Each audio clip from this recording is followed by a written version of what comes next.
आज हम पढ़ेंगे वैलेंसी के बारे में, वैलेंसी को कैसे फाइंड करते हैं।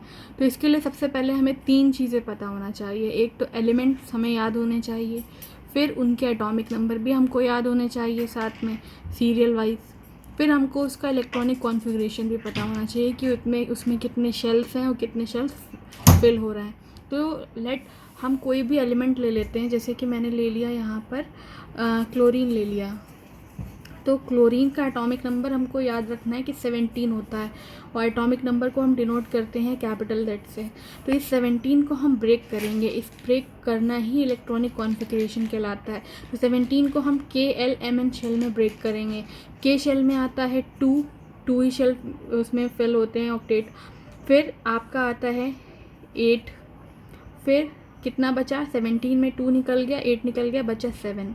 तो इसमें ऑक्टेट रूल ये कहता है कि outermost shell, balance shell जिसे कहा जाता है, उसमें 8 इलेक्ट्रॉन्स होने चाहिए। अब इसमें 8 तो है नहीं, तो इसको 8 करने पर ही ये स्टेबल होगा। तो इसको 8 करने के लिए हमें 1 इलेक्ट्रॉन चाहिए होगा, ठीक है, हमको गेन करना होगा। और जब हम ये 1 इलेक्ट्रॉन गेन करेंगे तो 1 की नीड है, तो इसकी वैलेंसी हो जाएगी 1, और हम गेन करेंगे तो हो जाएगी प्लस की। अगर हम डोनेट करते हैं तो हमारी वैलेंसी चली जाती है माइनस में।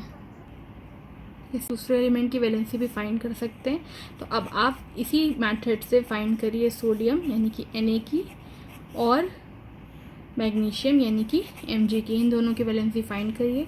और वैलेंसी लर्न करने की ट्रिक क्या है वो आपने प्रीवियस वीडियो में आप देख सकते हो, वहाँ से आप उसे फाइंड करना कैसे प्रिडिक्ट करते हैं वो भी आप पता कर सकते हो, ठीक है।